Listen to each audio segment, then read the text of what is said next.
تو پنڈت لوگوں نے بتایا گاؤں دیہاتوں کے لوگوں کو، دیکھو یہ بھگوان یہ ہماری حاجتیں پوری کرتا ہے، اس کے پاس اختیارات ہیں، اگر اختیارات نہ ہوتے تو رسی کے بغیر اوپر کیسے لٹکا ہوا ہوتا۔ کلرفل قسم کے پنڈت صاحب ہیں، انہوں نے بیان کیا کہ گائے دن میں بھی آکسیجن دیتی ہے، اور یعنی گائے ہماری ماں کیوں ہے، دن میں بھی آکسیجن دیتی ہے اور رات میں بھی، اور بہت سارے دلائل یہ ثابت کرنے کے لیے کہ گائے کیا ہے، ماں ہے۔ اسی طرح میں نے یہ کہا نا کہ بھگوان ہوا میں معلق ہوتا ہے، یہ دیکھ رہے ہیں، یہ نہیں دیکھ رہے کہ اس کے سامنے صبح دودھ رکھا تھا، شام کو ویسے کا ویسے ہی اٹھا لیا۔ تو یہ سوال پنڈت جی سے پوچھا گیا تو انہوں نے فرمایا کہ جیسے خوشبو جب ہم سونگھتے ہیں تو گلاب کے پھول کا ویٹ کم نہیں ہوتا، لیکن اس سے ہم فائدہ پورا اٹھا رہے ہیں، تو ایسے ہی بھگوان جو ہے وہ دودھ، پراٹھے، انڈے جو بھی رکھو اس سے فائدہ اٹھا لیتا ہے، لیکن وہ انڈے کم بولتے کیوں نہیں بھائی، نہیں ہوتے، ان کی رپورٹ ہے یہ۔ پہلے مذہبی رہنماؤں نے لوگوں کو یوں سمجھیں کہ ہائی جیک کیا ہوا تھا، محدود پیمانے پر لوگ محدود لوگوں کی بات سنتے تھے، آپ ان کی کھوپڑی میں جو اتار دیں، لوگ سمجھتے تھے یہی ہے سب کچھ۔ ہندوؤں نے جو پنڈت لوگ ہیں، ہندوؤں کے جو رہبر ہیں، رہنما ہیں، انہوں نے اپنی عوام کو کچھ چیزیں سکھائی ہوئی تھیں، کچھ کرتب دکھائے ہوئے تھے کہ بھئی دیکھو مندر میں یہ جو بھگوان ہے یہ ہوا میں لٹکا ہوا ہے، نہ ادھر رسی لگی ہوئی، نہ ادھر رسی لگی ہوئی، نہ اوپر رسی۔ اب جو سادہ گاؤں دیہاتوں کے لوگ وہ مندروں میں جا کے دیکھتے، یار اس بھگوان کو دیکھو، نہ سیڑھیاں ہیں بھائی، وہ جو بھگوان ہوا میں معلق ہوتے ہیں نا، نہ ادھر سے رسی نہ ادھر سے رسی، لیکن ہوا میں ہے تو عجوبہ نا۔ تو پنڈت لوگوں نے بتایا گاؤں دیہاتوں کے لوگوں کو، دیکھو یہ بھگوان یہ ہماری حاجتیں پوری کرتا ہے، اس کے پاس اختیارات ہیں، اگر اختیارات نہ ہوتے تو رسی کے بغیر اوپر کیسے لٹکا ہوا ہوتا۔ اب انسانی عقل جب ماری جاتی ہے نا تو بس پھر اس کی کوئی بریکیں نہیں ہیں۔ لوگ یہ نہیں دیکھ رہے کہ بھائی، اچھا لوگ یہ دیکھتے ہیں یار واقعی یار ہم تو نہیں لٹک سکتے، یہ پتھر کی مورتی لٹکی ہوئی ہے، اس کا مطلب کچھ تو ہے، اس کا مطلب کچھ تو ہے۔ اب اس سے مرادیں مانگ رہے ہیں، منتیں مانگ رہے ہیں، دودھ اس کے سامنے لا کے رکھ رہے ہیں، شام کو اٹھا کے واپس لے جا رہے ہیں، صحیح ہے نا۔ بھگوان ہلنے کا نام ٹس سے مس نہیں ہو رہا، یہ نہیں دیکھ رہے، یہ دیکھ رہے ہیں کہ اوپر لٹکا کیسے۔ اب یوٹیوب، سوشل میڈیا، ہر چیز اتنی عام ہو گئی ہے کہ کسی نے ایک مندر میں بھگوان کو پکڑ لیا کہ بھائی وہ میگنیٹ لگا ہوا ہے، بھگوان کے اندر کیا ہے، لوہا ہے، تو میگنیٹ سے کیا کیا ہوا ہے، وہ قابو کیا ہوا ہے نا۔ میگنیٹ چاروں طرف مقناطیسی لہریں ہوں تو وہ ایسے ایڈجسٹ ہو جاتی ہیں۔ آپ کو پتا ہے جاپان میں جو ٹرین ہے نا 500 کلومیٹر پر آور چلتی ہے، جاپان اور فرانس میں ہے نا، نیٹ پہ سرچ کریں آ جائے گی، وہ ٹریک سے اٹھ کے چلتی ہے، سمجھ رہے ہو۔ تو جاپانی بھی یہ دعویٰ کر سکتے تھے کہ ہماری ٹرینیں بھگوان ہیں، کیونکہ وہ ٹریک پر پٹری پر نہیں ہے، پٹری سے اوپر ہے۔ اب سوال پیدا تھا، اوپر نہ رسی ہے اور نیچے ٹریک بھی سے بھی اٹھی ہوئی ہیں، تو کون سی طاقت نے اٹھایا ہوا ہے؟ او بھائی کسی طاقت نے نہیں، یہ مقناطیسی لہریں یہ جیسے کھینچتی ہیں ایسے ہی دھکا بھی دیتی ہیں۔ یہ ہم تو بچپن میں مقناطیس سے بہت کھیلتے تھے، الٹا کر کے لگاؤ تو مقناطیس بھاگے گا، سیدھا کر کے لگاؤ تو چپکے گا۔ تو اب یہ ٹرک مندر میں کسی نے کی ہوئی ہو، اب ایک بھی ایسی ٹرک آ جائے گی تو لوگ کیا کہیں گے، بھگوان کا سارا فلسفہ عبادت کا فنش، ختم۔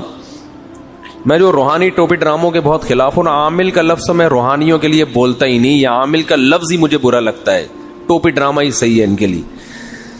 روحانی ٹوپی ڈرامے ایک کام پتہ ہے کیا کرتے ہیں، آپ کو جادو ٹونے کے بہانے کہ فلاں نے جادو کیا ہوا ہے، انڈے میں سے سوئیاں نکال کے دکھائیں گے آپ کو، یہ بہت کرتے ہیں۔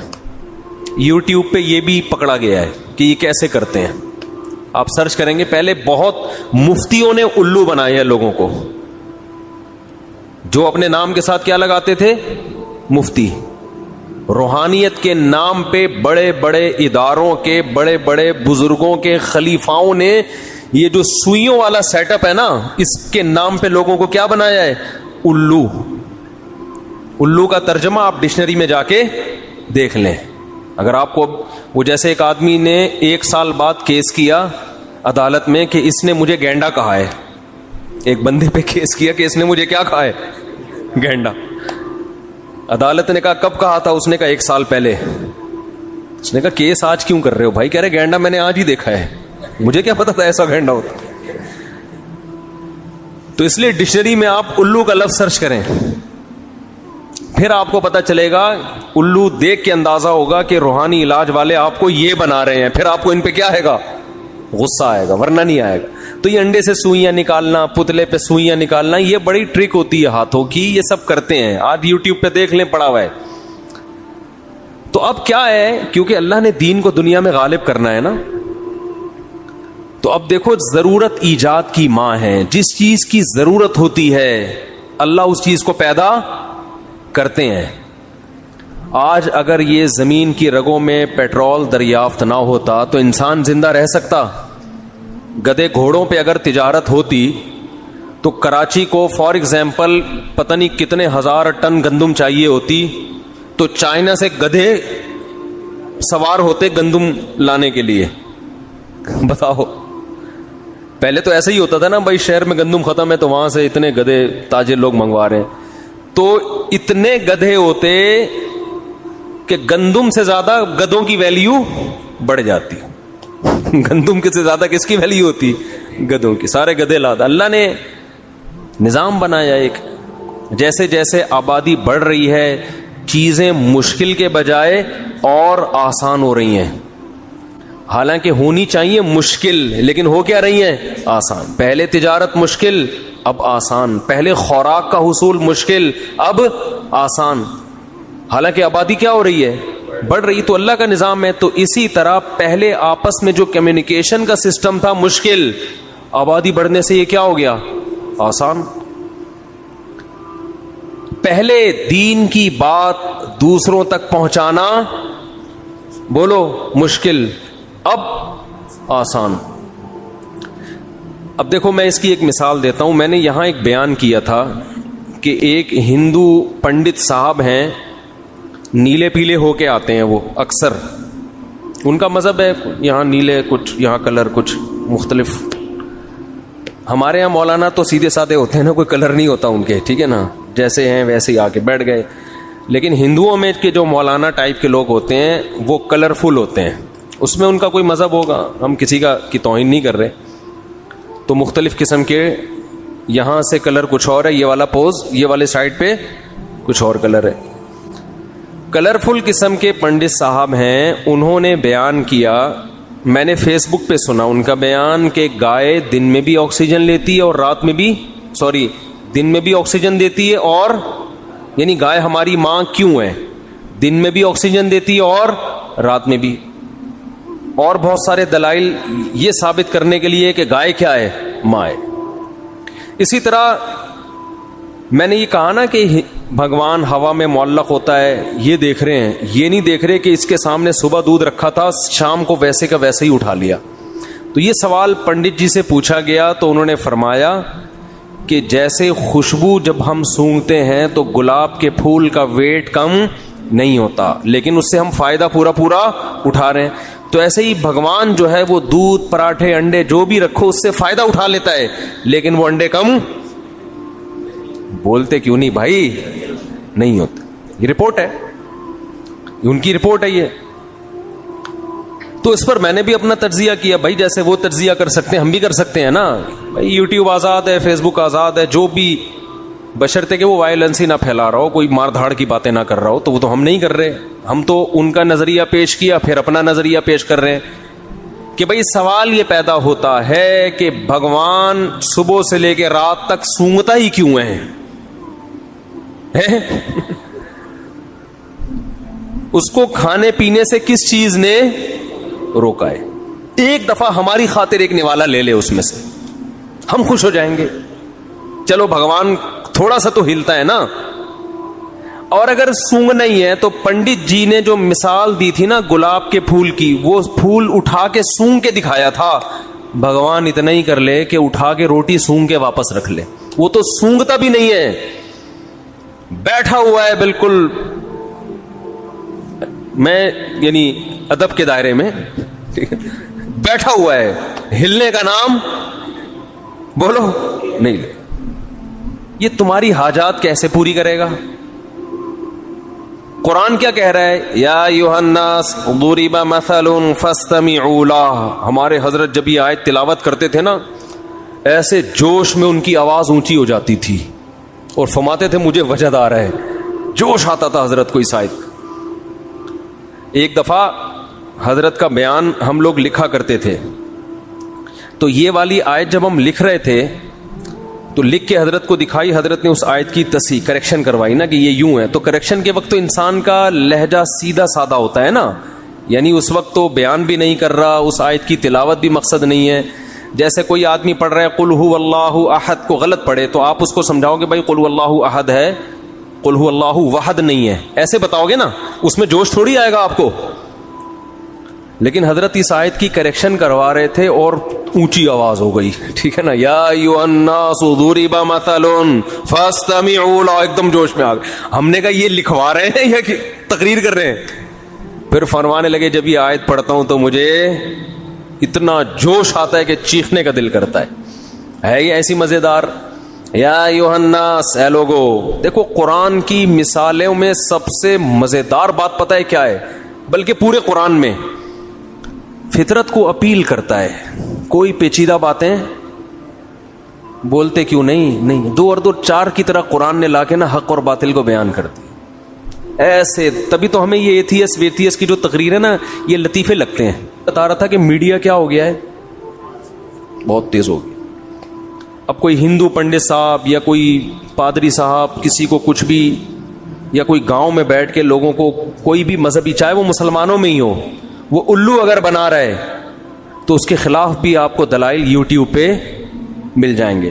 تو مجھے توقع نہیں تھی کہ میں ایک ایسے ہی نارمل مجلس میں بیٹھ کر ایک بات کروں گا، پنڈت کے دودھ کی رپورٹ پیش کروں گا، خوشبو گلاب کا پیش کروں گا، اور وہ ویڈیو وائرل ہو کے پنڈت جی کی تقریر کے ساتھ میری تقریر مارکیٹ میں چل رہی ہے. اور وہ پنڈت جی کی جو بھی تقریر دیکھے گا کہ بھائی بھگوان صاحب خوشبو لیتے ہیں، ڈائریکٹ پراٹھا نہیں کھاتے. یہ مفتی طارق مسعود ہے، صبح 2 پراٹھے کھا جاتا ہے. ہمارے بھگوان کو 2 پراٹھے کھانے کی ضرورت نہیں ہے. بھگوان تو وہ ہوتا ہے جو صرف پراٹھے کو سونگے اور طاقت مفتی طارق مسعود سے زیادہ آ جائے اس کے اندر. ورنہ بھگوان میں مفتی صاحب نے فرق کیا ہو گیا؟ بھگوان اٹ از کالڈ بھگوان. اب چونکہ حضرت مفتی صاحب کی اس میں توہین تھی احقر کی، ٹھیک ہے نا، تو احقر نے اس کا جواب دیا ہے کہ بھائی بھگوان سونگنے پر اکتفا کیوں کرتا ہے، اور اگر سونگنا ہے تو اٹھا کے سونگ کیوں نہیں رہا؟ پڑا ہوا ہے 1000 سال کے بعد بھی، جدھر کو دیکھ رہا ہے نا 1000 سال کے بعد بھی ادھر ہی دیکھتا ہوا نظر آئے. کچھ بھی کر لو بھگوان کے ساتھ، نہ ادھر منہ گھمائے گا نہ ادھر منہ گھمائے گا. اب مجھے یہ توقع نہیں تھی، خود انڈیا والوں نے یہ کام کیا. ادھر وہ پنڈت جی کی تقریر ڈسٹیمپر کے ساتھ اور ادھر ہماری تقریر. تو اب کیا ہے، دنیا تیز ہو گئی ہے. اب جو سیکھ حق تک پہنچنا چاہے گا نا اس کے لیے حق تک پہنچنا کیا ہو گیا؟ آسان. اس لیے جتنے بھی دیگر مذاہب کے لوگ ہیں، چاہے ان کا تعلق عیسائیت سے ہو، یہودیت سے ہو، ہندوازم سے ہو یا سکھ مذہب سے ہو، جس مذہب سے بھی جس کا تعلق ہے، لوگ یہ بات محسوس کر رہے ہیں کہ ہمارے مذہب میں جان بولو نہیں ہے، دم نہیں ہے. نظریات ایسے ہیں جن کے پیچھے کوئی بیس نہیں ہے، کوئی دلیل نہیں ہے. اور قرآن کی میں مثال دے رہا تھا. قرآن جو ہمارے حضرت جس آیت پہ جوش کھاتے تھے نا، کہ وہ جو ہندو کہہ رہے ہیں نا کہ یہ پراٹھا رکھا ہوتا ہے، یہ سونگتے ہیں، کھاتے نہیں ہیں، فائدہ اٹھا لیتے ہیں بس. تو قرآن کیا کہتا ہے؟ یا ایھا الناس ضرب مثل فاستمعوا لہ. اے لوگو، اس مسلمانوں کو خطاب نہیں کیا، اے انسانوں. اس میں ہندو بھی ہیں، سکھ بھی ہیں، بدھسٹ بھی ہیں، سب ہیں. اے انسانوں، ضرب مثل، ایک مثال بیان کی جا رہی ہے، فاستمعوا لہ، اس کو غور سے سنو، اسے غور سے سنو. اب قرآن کے اس اسٹائل سے, اس انداز سے لگتا ہے کہ بہت ہی کوئی پیچیدہ مثال ہوگی, ہے بھائی, ایسا ہی لگتا ہے نا, اتنی پیچیدہ مثال ہوگی جو کھوپڑی میں آئے گی نہیں. تبھی قرآن کیا کہہ رہے ہیں, یعنی ڈائریکٹ مثال بیان کر دیتا نا. بھائی ہم جب کسی کو کوئی بات سمجھا رہے ہوتے ہیں تو تمہید باندھنے کی ہمیں ضرورت نہیں ہوتی, ہم ڈائریکٹ مثال پہ آ جاتے ہیں, فار ایگزامپل کہہ دیتے ہیں نا. لیکن جب مثال پیچیدہ ہو, مشکل ہو, تو پھر ہم پہلے ایک تمہید قائم کرتے ہیں. ارے بھائی ذرا رکو, میں تمہیں ایک مثال سے بات سمجھاتا ہوں. یعنی مثال دینے سے پہلے یہ جملہ لے کر آئیں گے تاکہ اس کے کان کھڑے ہو جائیں. قرآن بھی کہتا ہے یا ایھا الناس, اے لوگو, ضُرِبَ مثل, ایک مثال بیان کی جا رہی ہے. قرآن یہ نہیں کہہ رہا میں بیان کر رہا ہوں. کیوں؟ اس لیے کہ یہ لوگ قرآن کو مانتے نہیں, اللہ کو مانتے نہیں. یہ جب اللہ کا نام آ جائے گا نا بیچ میں کہ میں کر رہا ہوں, تو کہیں گے بھائی اللہ کر رہا ہے, ہم نہیں مانتے اللہ کو. اللہ کہہ رہے چھوڑو کون بیان کر رہا ہے, مثال کو فوکس کرو, مثال ہے کیا, سمجھ رہے ہیں؟ قرآن کہہ رہے اس کو چھوڑو, بیان کون کر رہا ہے. ضربت مثلا نہیں ہے, ضُرِبَ مثل پیسو وائس ہے, فعل مجہول ہے. ایک مثال بیان کی جا رہی ہے, چھوڑو کون بیان کر رہا ہے, اس کو مت دیکھو, کیونکہ تمہیں تو ہم سے چڑ ہے, اللہ کر رہا ہے, نبی کر رہے ہیں, تم بولا یار یہ نہیں, ہم نے چھوڑو اس کو, اس مثال کا جواب لے کر آؤ بس. مثل فاستمعوا لا, اسے غور سے سنو. ان الذین تدعون من دون اللہ, جن کو تم اللہ کے سوا پکارتے ہو, مندروں میں بیٹھے ہوئے ہو جن کے سامنے ہاتھ جوڑ کے, لن یخلقوا ذبابا, یہ